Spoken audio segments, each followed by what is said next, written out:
혹시 여러분들 대선 토론 2번 한 거 보셨습니까? 다 봤죠. 네, 재밌던데 막 애정을 갖고 볼 만한 토론이기 때문에 사실 본선에 가면은 또 상대당 후보들 이야기를 듣는 것과는 좀 약간 다른 개념으로요. 여러 가지 시사점이 되게 많더라고요. 이게 어떤 캐릭터상의 문제도 있고 또 예상돼서 보니까 그렇게 보이는 것도 있을 거고 어쨌건 토론은 정말 재밌었습니다. 그러니까 집중도 높은 토론이라고 저는 2시간이 어떻게 갔는지 모르겠더라고요. 네, 금방 끝나요. 희한하죠. 왜 우리 옛날 박근혜와 문재인 눈에 딱 띄는 게 이정희밖에 눈에 안 보이는 그런 느낌이었던 토론도 있었고 이거 팟캐스트 방송되면 대박인데.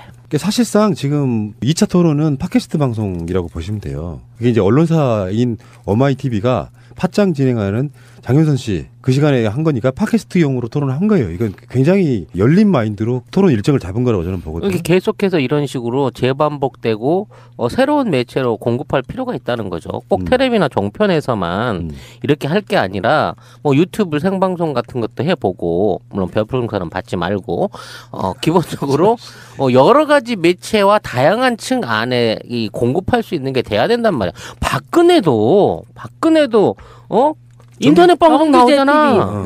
그래서 자기의 토론을 지지자들한테 널리 알렸잖아. 그렇게 하고 있어요. 지금 1차 토론도 CBS 정관용 프로에서 한 거거든요. 라디오. 그것도 팟캐스트로 올라옵니다. 그리고 이제 앞으로 유튜브에도 다 올라와 있고요. 1차 토론도 페이스북 같은 걸로 생중계가 됐고요. 그 현장 자체를 오디오만 나온 게 아니고 라디오라고 해도 그리고 보이는 라디오. 보이는 라디오로 나왔고요. 그리고 2차 토론이었던 어마이TV의 그 장윤선 기자가 진행했던 그 프로그램도 동영상으로 생중계가 됐고요.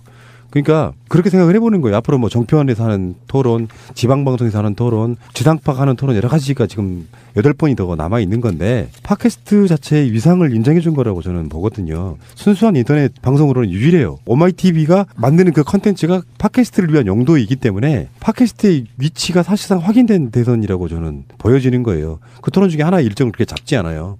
그렇죠. 총평을 해보자면 저는 사실은 1차 때는 안 봤습니다. 2차 때는 봤는데 역시 안희정만 빼면 나머지 3사람은 대동소이하다. 저는 사실상 그렇게 봤고요. 일단 그럼 가벼운 것부터 얘기해보자고. 최성 고양시장의 숨겨진 인재의 발견? 난 놀랍던데. 정말 신선하던데요. 그러니까 오히려 이재명 시장보다 저 좌측에 가 있는 이런 느낌을 좀 받죠. 그건 아니에요. 더 좌측에 가 있는 거는 아닌데 문재인 후보와 이재명 후보 한 중간쯤인 게 아닐까? 뭐 이런 또는 문재인 후보와 상당히 그 스펙트럼상으로는 상당히 겹친다라는 생각이 드는데 근데 이 사람은 정말 우리가 인지도가 별로 없잖아요. 그런 상태에서 저 사람은 뭐야? 이렇게 생각될 수도 있는데 그 와중에 나와서 전혀 기죽지 않고 꼴리지 않고 자기 그 PR 할 거 다 하고 그리고 어떤 면에서는 정말 해야 될 이야기를 요소요소에서 탁 집어서 하면서 정말 여유 있게 이 사람이 하나 끼임으로써 오히려 토론이 더 활성화되는 느낌이 날 정도로 자기 플레이를 굉장히 잘했다라는 생각이 들더라고요. 가령 무슨 고양시 거기에서 하는 무슨 꽃축제라든가 이런 데를 가거든요.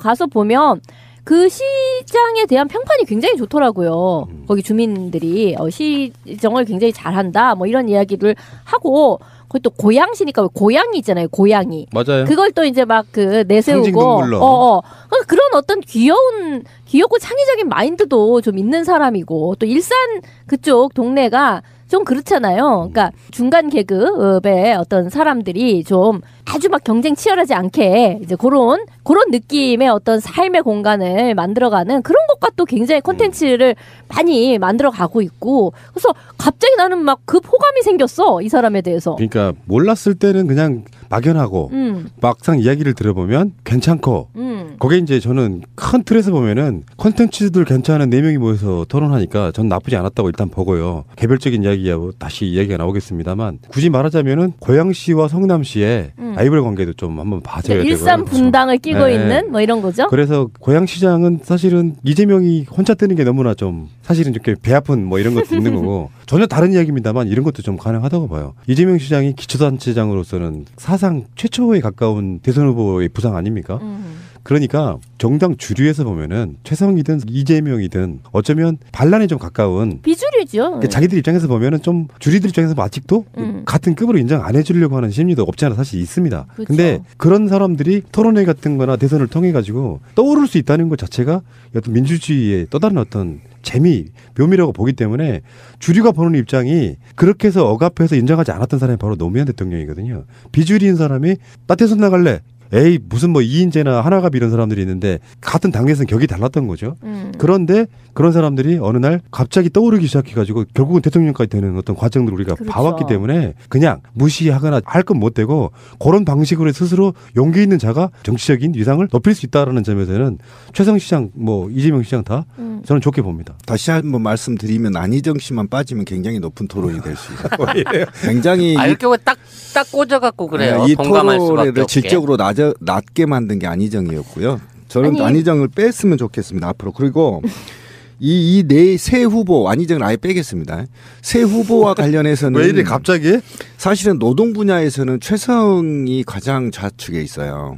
분배나 동일노동 동일임금을 주장하고 있기 때문에 그거는 저희 이제 우리 이상적인 사회의 모델인 거잖아요. 그리고 민주노총이나 어쨌든 민주노조들이 지속적으로 수십 년간 요구했던 게 바로 그겁니다. 그것이 만이 부와 재화의 분배에 있어서 가장 명확한 겁니다. 그런 전반으로 봤을 때 사안별로 다양한 의제들을 경험해 볼 수 있고 그 새 후보들이 얘기하는 거에 대한 강도나 높이, 차이들을 지켜보는 게 상당히 묘미가 있었어요. 그래서 최종적으로 평을 해보면 이 세 사람의 공약을 가장 합리적으로 믹스한다면 굉장히 좋은 안이 되겠다.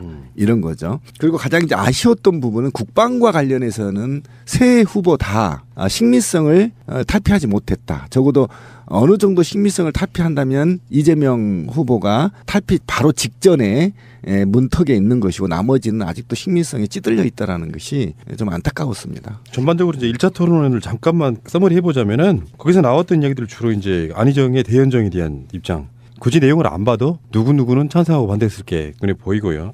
그다음에 기본소득 이야기도 나왔고요. 기본소득에 대해서 이제 그 재원을 어떻게 할 거냐. 43조 원 들어간다는데 뭐 이런 식으로 서로 공격도 했고요. 다음에 이재명 시장은 법인세 인상에 대해서 왜 문재인 대표나 안희정은 법인세 인상에 대해서는 미온적이고 국민들한테 세금 걷겠냐 이렇게 공격을 했고요. 다음에 또 안희정 지사가 이런 게 어떤 공격 포인트가 되는지 모르겠는데 캠프가 너무 커서 사실은 불공정한 경쟁이다라고 좀 엄살도 좀 피웠고요. 일자리에 대해서 안희정이 지금 공공부문 일자리에 대해서 지금 시대가 어떤 시대인데 지금 정부가 주도해서 일자리 만들겠다는 거냐 공격했다가 문재인 대표가 그런 얘기를 했어요. 당신 홈페이지 가도 똑같이 공공부문 일자리 만들겠다고 했는데 이제 와서 뭔 소리냐 이런 것도 재밌었고요. 사드 배치에 대해서도 이제 문재인 대표 같은 경우는 이건 국회가 결정할 일이다. 국회 비준 대상이라고 이야기한다. 그래서 다음 정권이 바뀌었을 때 사드에 대해서 다시 논의해야 된다. 뭐 이런 식의 이야기를 했던 부분이 있었고요. 최성 고양시장이 했던 말이 저는 인상적인데 당 지도부가 주도적으로 트럼프 미국 행정부의 고위 관계자를 만나서 사드와 북핵 문제에 대한 합의를 포괄적으로 타결해야 된다. 네, 좋은 상당히 인상적인 이야기였습니다. 제가 주장했던 게 바로 그런 건데요. 그리고 이제 안희정은 개헌에 대한 이야기를 좀 적극적으로 했는데 차기 정부를 이끌면 의회와 적극적으로 개헌 논의를 촉진시키겠다. 뭐 이런 개헌에 대해서 좀 적극적인 이야기를 좀 했다. 이렇게 이게 이제 1차 토론의 써머리라면 써머리고 2시간 동안 되게 말로 다. 그러니까 제가 안희정을 이 토론에서 빼야 된다는 이유는 뭐냐면 바로 방금 얘기했던 겁니다. 제왕적 대통령 체제를 극복하기 위해서 대연정론을 얘기하고 있어요. 그러니까 곳곳에 행정부 관료들이 각 정당에서 나와서 혼합해 놓으면 대통령이 적어도 제왕적으로 하지 못할 거다. 이런 굉장히 저질적인 토론을 만들어버린 겁니다. 지금 다른 후보들은요. 대통령 권한을 굉장히 지금 견제할 수 있는 특단의 조치를 취해야 된다고 얘기하는데 대연정을 통해서 바른정당이든 새누리당 아루들도 다시 관료로 데려와서 연합을 하자는 겁니다. 이거는 완전히 있잖아요. 기본적인 것도 모르는 굉장히 정말 실망했어요. 저는 아니죠. 예. 뭐 어차피 지나간 1차 토론은 뭐 토론이 10여 차례 실시되면서 후보들도 자기 입장이 정리가 되고 완성이 된다고 봐요. 10번 정도 토론하면 어느 정도 가닥이 나올 거예요. 어떤 이야기를 했더니 반응이 좋더라까지 다 하면서 이렇게 집중돼 간다고 보는데요. 근데 이제 안희정이 이제 그런 이야기를 했어요. 같은 민주당 내에 있는 후보로서 동지로서의 예의를 지키자 뭐 이런 이야기를 했거든요. 근데 안희정의 이 예의 발언은요. 말하자면 이재명을 두고 하는 이야기인데 그게 이재명이 자기를 공격한다라는 의미로 얘기를 하는 게 아니라 묘하게도 이재명이 문재인을 공격하는 것에서 이를테면 친재벌적이지 않느냐라는 그런 지적이 매우 부당하다라는 이야기를 하면서 자기가 실드를 쳐주는 것처럼 그렇게 했어요. 근데 사실 안희정 같은 경우는 1차 토론에서 최성 후보의 집중적인 공격을 받았거든요. 심지어 아니 어떻게 해서 당신이 DJ와 노무현의 적자라는 말을 하느냐. 노무현의 적자인 거 뭐 그런 것까지는 잘 모르겠으나 DJ의 적자는 절대로 아니다. 막 이런 이야기까지 들었고 사실 1차 토론에서는 최성 후보는 거의 안희정을 전담 마크하기 위해서 나온 것이 아닌가라는 생각이 들고 그러다 보니까 오히려 저는 좋더라고. 그쪽에서 이제 마크를 하고 이쪽에 이제 두 후보들끼리 얘기하는 게 더 흥미진진하고 좋더라고. 근데 어쨌든 지금 뭐 2차 토론에서는 오히려 그 시청자 전화 찬스에서 어떤 분이 최성 후보에게 얘기를 하기를 당신은 문재인을 엄호해주기 위해서 나온 것 같다. 이제 이런 질문을 또 했어요. 뭐 그건 절대 이제 뭐 아니라고 하죠. 그러니까 사실 약간 스펙트럼 상에서 겹치는 면은 있지만 절대 이제 문재인 후보를 엄호하기 위해서 나온 건 아니라는 건 저는 굉장히 알겠더라고요. 이분은 이제 자기 PR을 하기 위해서 나온 거죠. 근데 어쨌든 이 양상은 굉장히 재밌다. 어떤 물고 물리는 면이 있는데 확실하게 이재명 후보의 경우에는 문재인 후보에 대한 어떤 집중적인 겨냥이 아주 많이 느껴졌는데 근데 거기에 대해서 이제 이번에 특히 2차 토론의 어떤 초반부에 그렇게 이제 공격이 들어온 거에 대해서 문재인 후보가 약간 그 평정심이 이제 좀 약간 무너지는 것 같은 그런 모습까지 보이더라고요. 그런 거보다는 전략적으로 친재벌주의적이라고 하는 이재명의 논리에 대해서 1차 토론회 때는 그냥 받아주기만 했다가 이게 여파가 커지는구나 하는 부분에 대한 걸 파악을 한 것 같아요. 그래서 굉장히 그 부분에 대해서 적극적으로 방어를 하는 느낌이 들고요.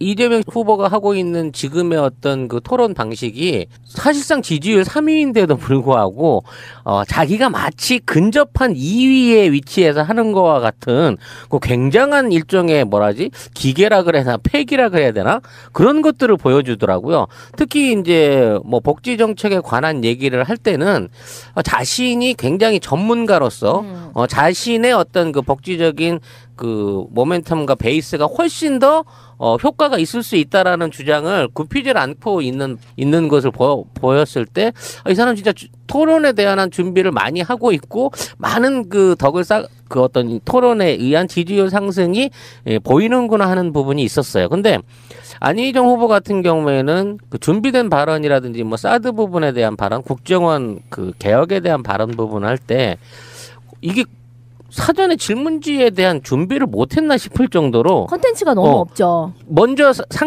문재인 후보가 발언했던 내용을 다시 자기가 받아가지고 그거를 보충하거나 변경하거나 더 나가겠습니다라는 방식대로 그 손가락 얹기로 이걸 끌고 가는 게 보이는 거야. 근데 미투 뭐 이런 거. 미투 플러스 반사. 알파 이건데. 미투 또는 반사 이런 거. 그 정도밖에 지금 이게 콘텐츠가 없나 저 사람이 싶은 생각에서 조금 실망스럽더라고 지금까지는. 받고 500 더 뭐 이런 거. 그렇지. 레이스 받고 500 더도 아니야. 삥 더 이거야. 그 문재인 대표가 토론 끝나고 나오면서 재밌었다고 치열했다는 얘기죠. 이 정도 재미는 있어 사람들이 볼 거 아니냐 이런 뉘앙스로 얘기를 했단 말이에요. 지지자들 입장에서는 그 안희정의 이야기처럼 우회를 지켜야 된다는 게 격렬한 토론이 되면 감정 싸움이 될 수 있는 부분. 이재명 시장의 전략은 처음에는 우리가 예상은 안희정을 그렇죠. 치는 걸로 2위를 확보하려고 생각하는데 실질적으로 저는 이렇게 봐요. 10차례 중에 전반부는 그런 식으로 일단 문재인을 집중 공격하고 일단 차별화를 줘야 될 거 아니에요. 안희정에게 뺏어올 표보다 문재인에게 뺏어올 표가 더 많다고 계산을 일단 했겠죠. 그 상태로 일단 전략이 짜여지는 게 아닌가 싶어요. 그러니까 이번에 토론 2차 토론은 저는 좀 판단하기가 굉장히 어려운데 그래서 안희정을 빼면 판단이 편한데 왜 이래 지금? 왜 자꾸 빼? 안희정이 이재명을 공격한단 말이죠.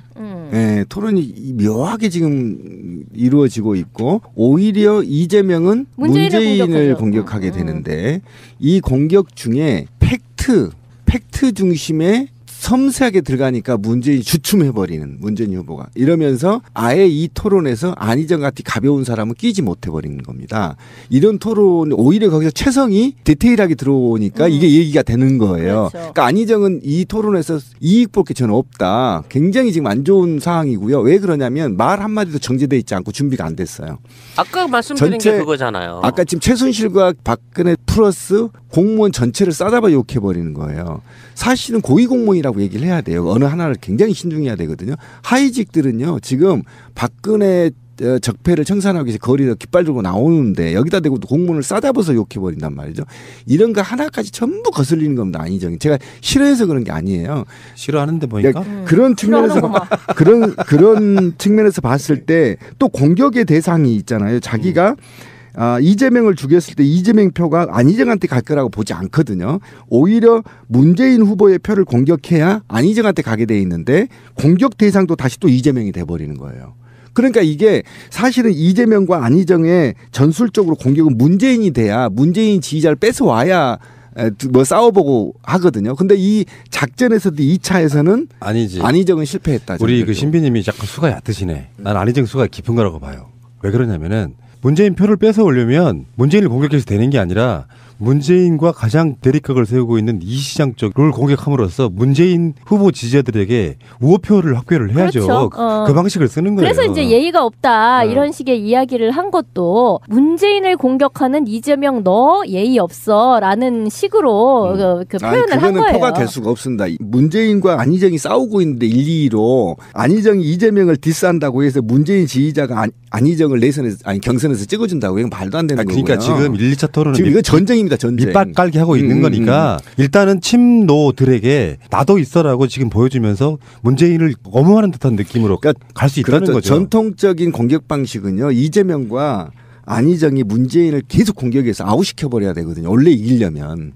그래서 이 표 문재인이 다수가 지지하고 있는 표를 분산시켜서 어떻게 드라마를 연출해야 되거든요. 근데 여기에 안희정이 도와주질 않는 겁니다. 그러니까 오히려 이 싸움이 이재명과 문재인의 싸움으로 가면서 안희정은 다시 3위로 떨어질 가능성이 굉장히 높다는 거예요. 돼버리는 예, 거죠. 들러리가 돼버리는 지금 겁니다. 이 어떤 물고 물리는 그래서 관계를 보면 그래서 안희정이 작전이 실패되고 있다는 걸 제가 얘기하는 겁니다. 누구 도와준다는 게 얘기가 그러니까 아니고. 지금 이 그 돌아가는 서로 이제 물고 물리는 양상을 보면 그냥 봤을 때는 1위 후보가 문재인이고 2위 후보는 이재명인 것 같아요. 이미 안희정은 그 3위자의 전략을 쓰고 있는 것 같다는 그렇죠. 생각이 드는 거예요. 근데 자기들도 어느 정도 알지 않을까 싶은 거예요. 무슨 소리냐면 그 설문조사 상에서는 1위, 2위, 3위 뭐 이렇게 문재인, 안희정, 이재명 이런 순서로 나오고 있지만 실제로 이제 이 경선 그러니까 이쪽을 열혈 지지하는 그렇지. 민주당 사람들, 지지자 그쵸. 안에서는 그 민주당 지지자 안에서는 순위가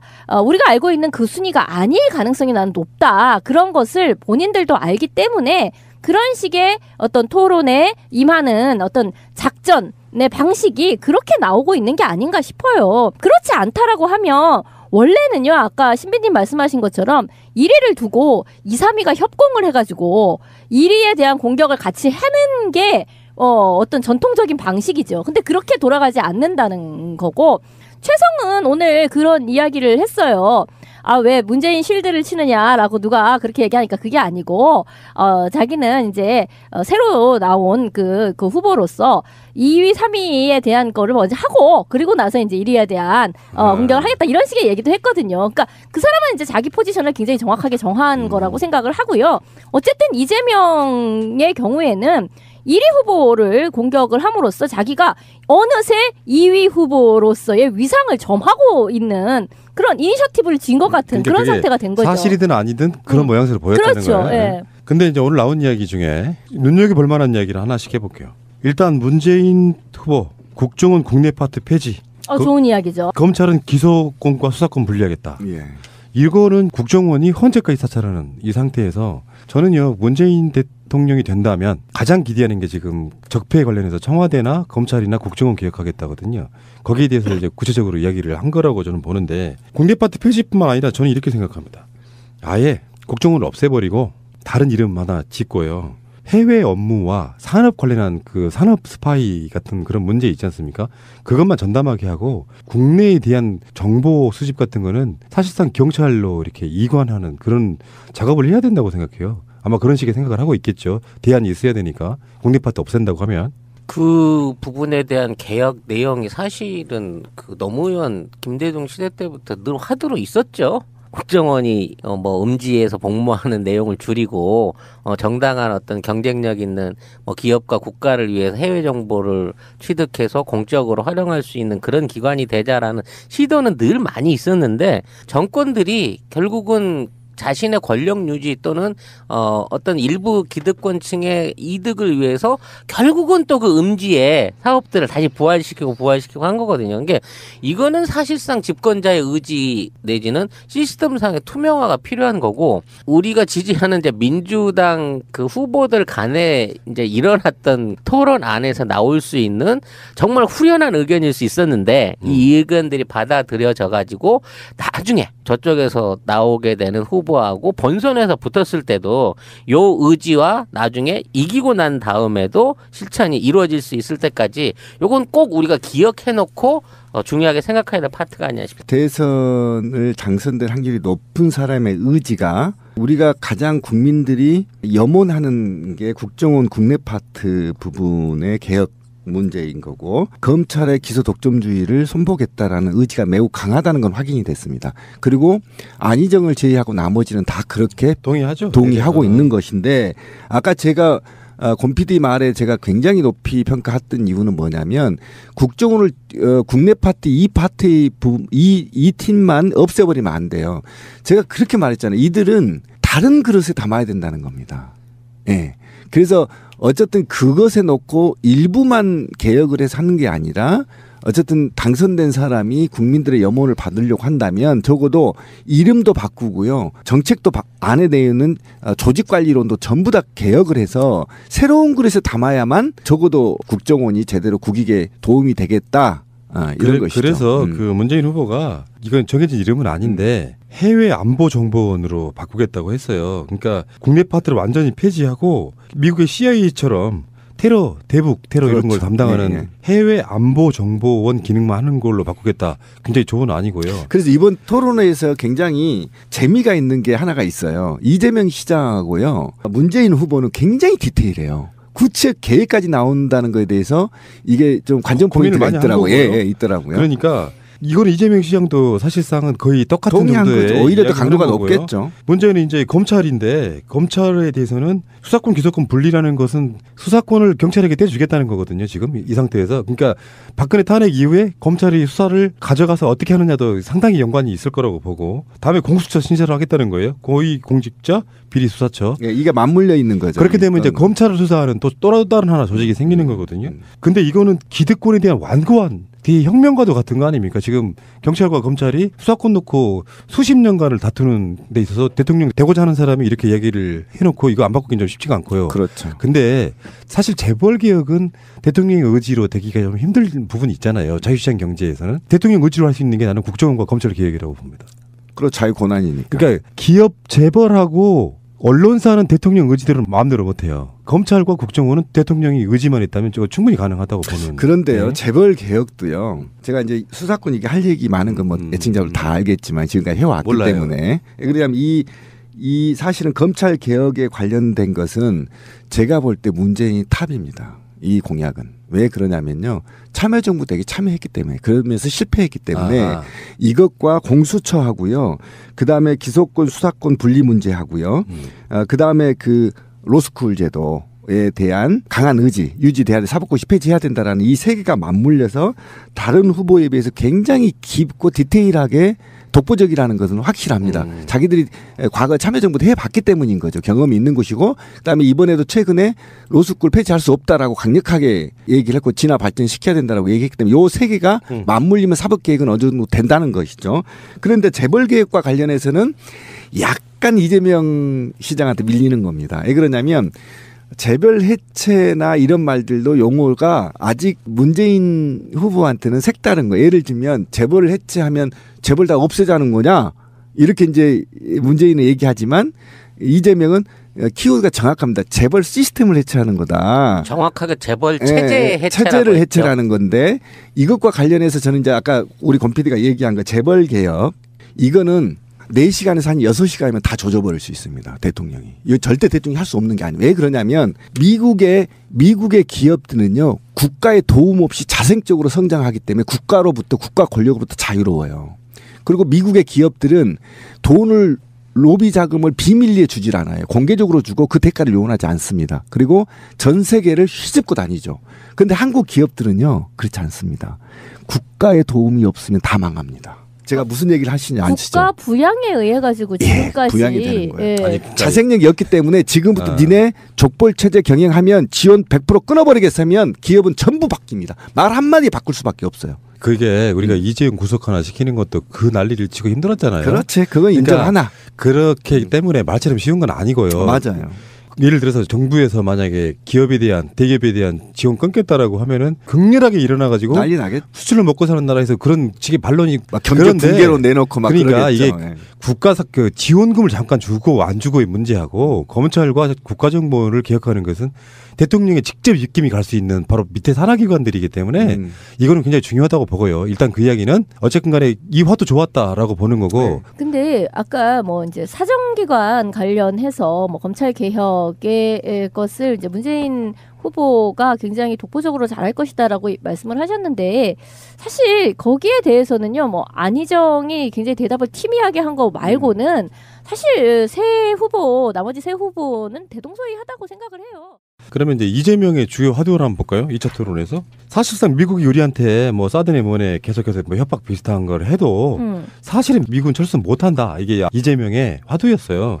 주둔비 협상 같은 걸 할 때 당당하게 해야지 물러가면 어떻게 할까 겁먹지 말자는 게 지금 이재명의 화두였거든요. 이재명 후보가 이 2차 토론에서 사드 문제를 굉장히 강하게 이제 들고 나오면서 왜냐하면 이제 또 그럴 만도 하죠. 왜 그 중국에서의 사드 관련 그 무역 압박을 굉장히 강하게 어제 오늘 뉴스에 계속 탑으로 나오고 있지 않습니까?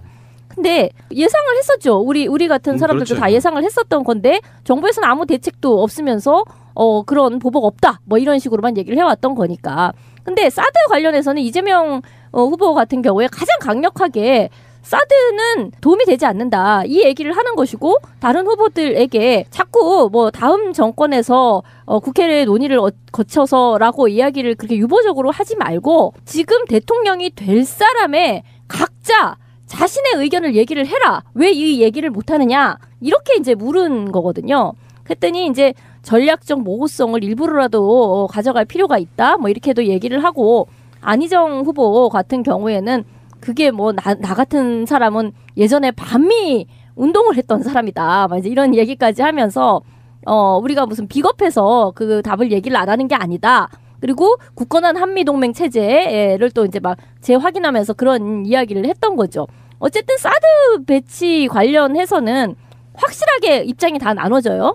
이재명 후보 같은 경우에는 반대라는 거고 문재인 후보 같은 경우에는 그 정권이 바뀐 후에 사실은 자신은 어떤 의견, 그러니까 끝까지 어떤 전략적 모호성을 가져가면서 국회에서 재논의할 사항 그냥 이렇게 얘기를 하는 거고 안희정 후보 같은 경우에는 이거는 해야 된다.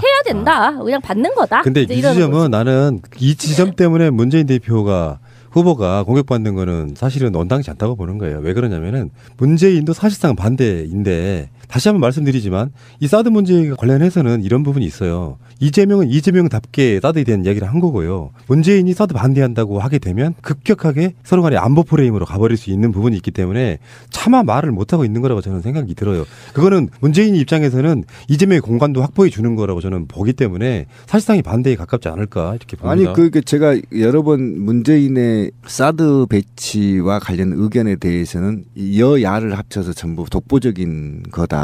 그 이유가 뭐냐면 사실은 미국의 눈치와 중국의 눈치 그다음에 한국의 전반적인 정서를 타서 이거는 국회의 비준 사안이다. 따라서 국회에서 충분하게 논의 후에 참여 여부를 결정하겠다고 한다면 사실상은 그렇죠. 도입이 불가능한 단계가 된 겁니다. 왜냐하면 경제적인 종합적인 사회 종합적인 검토 후에 검토가 이게 국회에서 논의가 될 거기 때문에 경제적으로 어떤 게 실익을 지할 거냐 이런 문제에 접근했던 거고 이재명은 주권의 문제로 접근을 했다는 겁니다. 그러니까 접근의 시각의 차이가 있지 사실상은 둘 다 사드 배치는 반대다 이렇게 보시면 되고 나머지 후보들도 마찬가지겠죠. 그런데 이재명 시장은 굉장히 저와 닮은 꼴로 반대를 했습니다. 이게 뭐냐면 전시작전권 회수 문제하고 그다음에 주한미군 철수 문제 그다음에 사드가 과연 한국의 안보에 도움이 되느냐 이렇게 봤거든요. 안보 차원에서 봤다라는 겁니다. 이재명은. 그러니까 이랬을 때 전시작전권 어차피 문재인 후보가 청와대에 있을 때 추진했던 내용이었고요. 그다음에 미군 철수 문제는 대한민국 국민의 염원일 겁니다. 누구나. 그런데 이것이 미군 철수를 통해서 어떻게 자주적인 국방을 내세울 거냐라는 측면에서 이재명 후보는 철수하라기도 걔네들 못한다. 지들 이익 때문에 한국에 들어와 있는데 무슨 소리냐. 사드가 무슨 한국의 안보냐. 좋은 이야기죠. 뭐 이런 건 굉장히 우리 국민들을 깨우쳐 줄 수 있고 그다음에 우리가 자립심을 갖고 남북이 스스로도 국방 외세에 의존하지 않고 자주 국방을 할 수 있다. 이런 의지를 실어준다는 데에서 관점이 다르다는 겁니다. 이재명 후보 같은 경우에는 이제 남북 관계에서 이제 평화협정 체결 얘기까지를 이제 한 거죠. 근데 저는 사드 배치와 관련해서 다음 정권의 국회의 논의를 통해서라는 이야기가 지금 나무님이 얘기하는 것처럼 결국은 그거 엎어질 거예요라고 말씀을 하셨지만 꼭 그렇지는 않다고 생각해요. 왜냐하면 실제로 경제적인 실익이 없다라는 건 다 알죠. 그렇기는 하나 현재의 국회 지형을 한번 보세요. 국회 지형 안에서 과연 사드에 대해서 반대의 의견을 갖는 쪽이 과반을 넘을까요? 국민들의 염원 내지는 실제로 국익에 도움이 되지 않는다. 그건 맞는데 실제 현재의 맨날 안희정이 얘기하는 그렇기 때문에 대연정을 해야 돼요라고 얘기하는 그 국회의 지형을 보았을 때 결국은 공을 국회로 넘기게 된다면 그 사드 배치 문제는 우리가 생각하는 것처럼 결론이 안 날 가능성이 매우 높다. 저는 그렇게 보거든요. 아니 근데 이건 있죠. 우리가 중국 변수를 생각하지 못하고 있는데요. 실제로 중국이 보복 조치하는 게 사실상 이제 피부 와닿게끔 해버렸거든요. 거기서 여론이 어떻게 움직일지 국회의원들도 마찬가지로 박근혜 지지하는 박사모나 당기국 이런 사람들이 지지했던 이재용 같은 진짜로 친재벌인 또는 재벌인 사람들이 피해를 보는 상황까지 가면 보수 여론도 저는 움직일 거라고 보거든요. 그런 측면에서 중국이 하고 있는 일종의 누가 그런 얘기 합시다. 꽃놀이패. 중국은 사드가 배치돼도 좋고 안 돼도 좋다는 거야. 어떻게 보면 한국을 압박하기에는 정말로 좋은 패를 하나 쥐어버린 상태라고 저는 보기 때문에 실제로 가장 중요한 게 지금 뭐 성주 같은데 아무리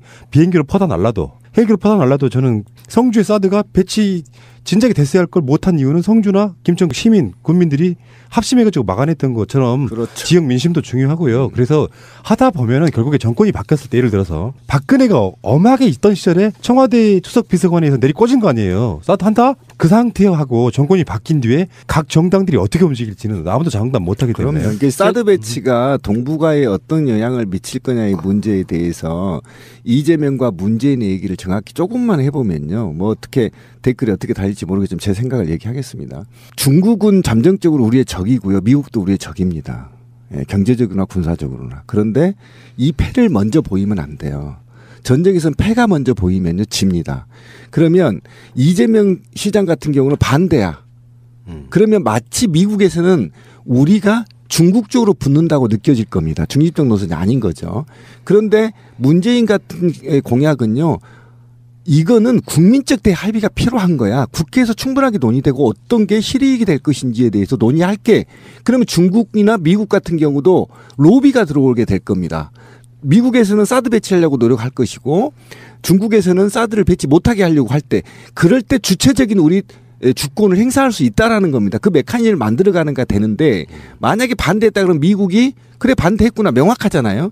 그다음에 중국은 이재명이 대통령 되면 사드 배치 안 하겠구나 이렇게 이미 답을 내버리면 국제적 관계에서 밀고 당기는 힘이 안 생긴다라는 겁니다. 그런 측면에서 봤을 때 굉장히 능동적이고 뛰어난 선택을 했다 이렇게 보시면 되는 근데요, 거죠. 지금으로서는요, 이재명 후보 혼자서 사드 반대라고 한다고 해서 그게 확고부동한 이야기가 되기가 어려워요. 무슨 소리냐면 오히려 지금은 사드 배치를 물를 수 없다 라는 것이 못이 박혀져 있는 상태인데 거기에 가만히 있는 것보다 아니요, 이걸 흔들 수가 있어 라고 얘기하는 것이 오히려 전략적 모욕성이 더 커져요.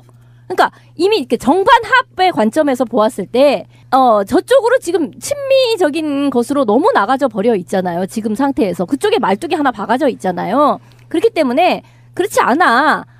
여러 가지를 고려했을 때 이건 반대를 해야 돼 라고 하는 것이 결과적으로는 이게 어떻게 될지 모르겠네 라는 쪽으로 갈 수가 있는 거죠. 그러니까 지금 상태가 이미 기울어진 운동장이라는 거예요. 그러니까 지금 이미 사드를 마치 기정사실화하는 사람들이 매우 정치권에 많은 그런 상태 자체를 교정하기 위해서라도 사드에 대해 반대 목소리를 확실하게 내는 사람이 매우 필요하다라고 보는 거죠. 제가 뭐 여러 방송에서도 사드에 관련된 내용들을 많이 얘기했습니다만은 중국이 노리고 있는 것은 지금 경제제도 노리고 있는 것은 단순하게 성주에 사드를 배치하느냐 안 하느냐 문제가 아닙니다. 지금까지 완전히 미국과 그러니까 한미일 군사보호조약 같은 군사협약 같은 이런 조약 안으로 뭉쳐져 있는 우리나라의 이제 일방적인 친미 외교에 대한 직접적인 다음 정부의 복원 내지는 중립화를 앞으로 제안해서 들어오는 거지. 우리가 이제 사드 문제 해결됐다 그래서 사드 안 놓을게 또는 사드 놓을게가 앞으로 우리 외교의 중심점이 되지 않는다는 거죠. 즉 앞으로 차기 정부는 성주에 있는 사드를 배치하는 부분이 아니라 미국과 중국 간의 외교적인 갈등을 어떻게 적절하게 조화시키면서 지금에 있는 양쪽 국에서 오는 프레스들을 오히려 뒤집어서 좋은 쪽으로 당근으로 바꿀 수 있을지 이 등거리 외교에 대한 굉장한 준비와 어떤 테크닉이 필요한 그런 외교적인 위기에 처해 있는 게 지금의 대한민국 형식입니다. 그래서 그러니까 그 얘기예요. 그 사드에 대한 부분은 우리가 너무 이걸 배치한다고 하더라 안 한다고 하더라는 논점에서 깊게 들여다보지 말고 앞으로 그 후보자들이 펼칠 대북 정책 그리고 국제 외교 정책에 관한 내용들이 사드와 연계돼서 설명이 될 수 있는 단계로 발전적인 토론이 될 수 있도록 저는 기대를 하고 있습니다. 바로 그거예요. 그래서 제가 패를 보이지 말아야 된다는 것이 그 명확성에 있어서 이재명 후보가 뛰어나죠. 그런데 그러면 만약에 말이죠. 반대로 미국이 보복하면 어떻게 하죠? 똑같은 거예요. 네, 똑같은 거기 때문에 적당하게 이거를 국민적 수준을 높이기 위한 대토론이 필요한 것이고 그러면서 국민들의 뜻을 통수권자들은 국민들의 뜻을 이용해서 대기업들과 협상에 교두보를 확보하라는 겁니다. 그런데 이렇게 패를 보여버리면요. 사실상 국제관계에서는 니네 친미주의자지 이렇게 가버린단 말이에요. 아니면 친중이지 이렇게 가버린단 말이에요.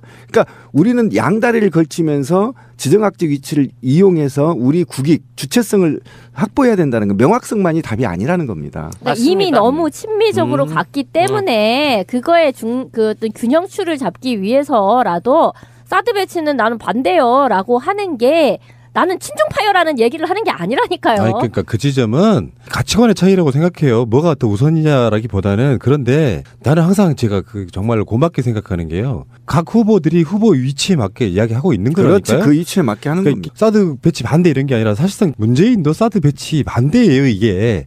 왜 그러냐면은 지금 하고 있다고 하는 그 박근혜 탄핵 국면에도 막 내리꽂으려고 하는 그 사드를 일단 다음 정권까지 일단 미뤘다가 국민적인 어떤 합의를 보자 하면 그냥 봐지겠냐고요. KBS 토론 같은 거 여러 번 해야 돼.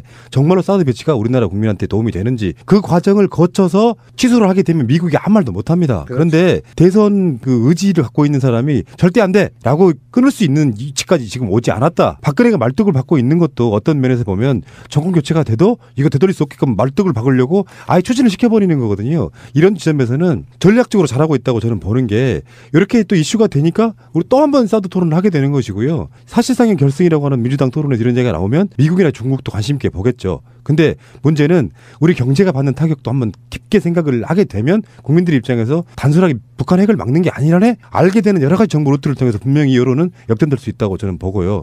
그래서 이재명은 잘 던졌고 문재인은 스스로 잘 막고 있다라고 저는 보는 맞습니다. 것입니다. 여론 토론이 계속 반복되면서 국민들이 사드에 대한 이면 또 외교적인 부분 안에서의 실리를 생각해가면서 야 이게 진짜 북한 핵을 막기 위한 그런 류의 어떤 그 시스템이 아니고 이게 지금 이상한 방법으로 이용되고 있구나 하는 걸 깨닫게 되면 저들이 본선에서 써먹으려고 준비하고 있는 정복 정중에 정중. 네, 요즘 이제 정중이 정북하고 같은 레벨로 지금 맞아가고 있어요.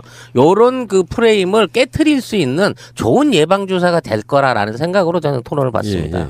여기서 이제 소외되신 분 좀 이렇게 이야기를 한번 해보면요. 소외. 안희정이 한 말 중에 가장 제가 인상에 남는 거는 그 동지적 애정을 깎아먹는다. 너무 이렇게 이재명 후보가 문재인 또는 참여정부 출신인 안희정에게 친재벌이라는 표현을 썼기 때문에 그 친재벌 이야기를 조금 해야 된다고 생각해요. 이제 2차 토론에서 제일 먼저 얘기했던 게 그 이제 1차 토론에서 약간 미진했던 그 준조세 폐지 문제를 또 그 그림까지 그려갖고 나와가지고 문재인 그 후보에게 이제 다시금 되물었던 거죠. 당신이 그 16조 얼마라는 그 금액을 얘기를 안 했으면 모르겠는데 그 금액까지를 얘기를 했기 때문에 여기 안에는 그 법정의 것까지가 포함되는 15조가 포함되는 그런 개념이다라고 하면서 이제 준조세 폐지 문제를 가지고 물었고 그리고 이제 법인세 폐지 그러니까 법인세 인상이 왜 우선순위가 가장 그 뒤이어야 하느냐. 그건 결국 재벌을 이롭게 하는 것이 아니냐라는 것이고 또 캠프에 있는 어떤 사람이 노조에 대해서 굉장히 부정적으로 얘기를 한 거 등을 이제 꼽고 있고 또 캠프에 굉장히 많은 사람들이 모여 있는데 그 많은 사람 중에서는 그 대기업 출신의 사람들이 너무 많이 포진되어 있는 것이 아니냐 이런 등등을 꼽아서 여전히 우리 사회의 그 기득권이라고 할 수 있는 그 재벌과 친연성을 지닌다고 볼 수 있지 않느냐 이제 이런 걸 물은 거죠. 근데 이거는 토론이 진행되면 될수록 국민들 자체한테 여러 가지 그 복합적인 변수를 줄 수 있는 거예요. 법인세도 인상해야 되는 거고 준조세도 줄여서 조세화하거나 투명화해야 되는 거고 그리고 기본소득 부분도 재벌의 어떤 그 도움 없이 그러니까 재벌 측의 돈을 빼오지 않는 인사에서 하는 건 의미가 없다라는 내용을 자꾸 듣게 되면 나중에 어느 순간에 그러니까 이 모든 내용들이 믹스가 돼가지고 새로운 형태의 어떤 그 앞으로 재벌 계약이라든지 흔히 우리가 가상의 어떤 지향점으로 보는 경제 민주화에 대한 실천 방향으로 합의가 이루어지지 않을까 싶은 생각이 드는 거예요. 좋은 견해라고 저는 봐요. 예. 그 이야기가 왜 그러냐면은 예를 들어서 무슨 공공부문 일자리 만든다거나 기본적으로 한다거나 그러면 결론적으로는 세금을 올려야 되는데 지금 이제 공격 포인트 중에는 일반 국민들한테 세금을 걷겠다고 하고 왜 재벌들한테 말 안 해? 국민들이 1년에 내는 세금을 10,000원 올리면 재벌들도 그만큼 법인세를 올려줘야 되는 게 맞거든요. 후보의 위치마다 이것들이 모아져 가지고 결국은 당론 비슷하게 최종 후보의 공약으로 저는 결정될 거라고 보는 게 이런 토론 정말로 좋기는 해요. 그러니까 나는 10,000원을 더 내서 1년에 12만 원을 낼 수 있어. 대신 삼성이 3조 원을 더 내서 그보다 더 그렇지. 내가 내놨던 것보다 더 많은 재원으로 나한테 돌아오게 해줄 수 있어. 이런 내용들을 순차적으로 가르쳐가는 듯한 느낌이 드는 거예요. 이게. 그래서 아니 이렇게 디테일하게 우리가 이제 뭉뚱그려서 경제 민주화 이렇게 얘기를 했던 것을 하나하나 뜯어서 그럼 법인세는 우선적으로 인상을 해야 되는 게 맞겠구나라든가 준조세라는 것이 있는데 물론 그것을 조세 쪽으로 편입시키는 것도 중요하지만 그냥 법정 부담금 같은 거를 무작정 까주는 방식으로는 절대로 해서는 안 되겠구나라든가 하는 등등의 우리에게도 학습이 되고 그 후보들 사이에서도 학습이 되는 그렇죠. 문제라고 생각을 해요. 근데 그렇게 되면 지금 이게 굉장히 발전적이고 정책을 앞으로 입안하는데 굉장히 도움이 되는 그런 토론이라고 생각을 하는데 거기에다 대고 왜 이렇게 공격을 하느냐 예의가 없다 이런 식으로 얘기하는 거는 정말 난 그 지점에서 안희정이 다른 것도 싫었지만 너무 싫더라고. 그러니까 빼자고요. 안희정은 속마음을 빼고. 들켰나 보지. 네, 안희정은 뺍시다. 어쨌든 빼는데 준조세가 뭐냐면 세금처럼 비정기적으로 걷는 것을 의미하는 겁니다. 그리고 그런 것들이 세금을 감면받는 거죠. 그 금액만큼. 그래서 준조세는 없애는 게 맞아요. 맞고 실제 조세로 편입을 시켜버려야죠. 아예 투명하게. 그렇게 하기보다는 아까 이제 원 상태 논쟁으로 가야 되는데 법인세를 인상하는 게 아니에요. 이거 세 사람 후보다 마음에 안 들어서 환원이죠. 어떻게 인상입니까?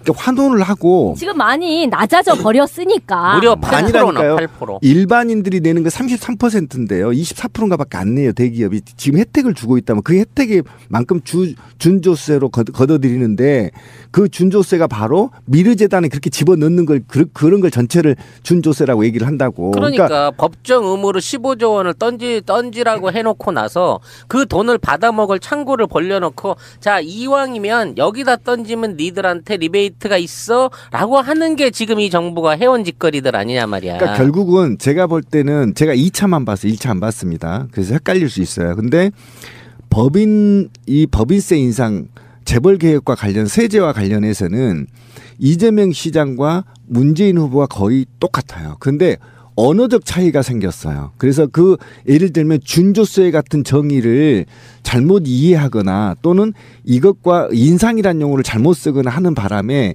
아직 이 정도는 너무 깊게 공부가 안 돼 있다. 이재명만큼은 다른 후보들이 이것만은 확실해요. 하지만 이재명은 구체적인 사실을 들고 액수까지 들이대면서 하지만 결과적으로 법인세의 환원 문제는 두 후보가 똑같다. 방법만 다를 뿐이다. 네, 그렇게 결론이 나더라고요. 그런데 이제 제가 빼고 싶은 사람은 쓰잘데없이 이제 뭐 인간성이 나오고 막 이렇게 나오고 뭐 무슨 동지에 아니 법인세와 관련해서는 우선순위에서 문재인 후보의 경우에는 좀 뒤로 밀려져 있으니까 그걸 왜 꼭 뒤로 미뤄야 하느냐라는 거를 이제 이재명 후보가 다시 질문을 했던 거죠. 이런 지점이 있어요. 법인세를 올리는 것에 대한 실제로 이제 명목세율이라고 하는 것에 대한 OECD 국가 법인세 명목 최고세율 비교를 한번 해보면은 OECD가 25조, 그러니까 평균이 25 정도 되고요. 25%. 그거에 비해서는 그렇게 많이 떨어지는 게 아니다라는 얘기를 하는 거죠. 그중에 19위가 한국인데 한국이 24.2예요. 근데 1위가 미국인데 39나 됩니다. 우리나라 같은 경우는 재벌 대기업들의 영향력이랄까? 그게 엄청 크잖아요. 삼성이 우리나라의 GDP의 한 10몇 프로 차지한다고 하죠.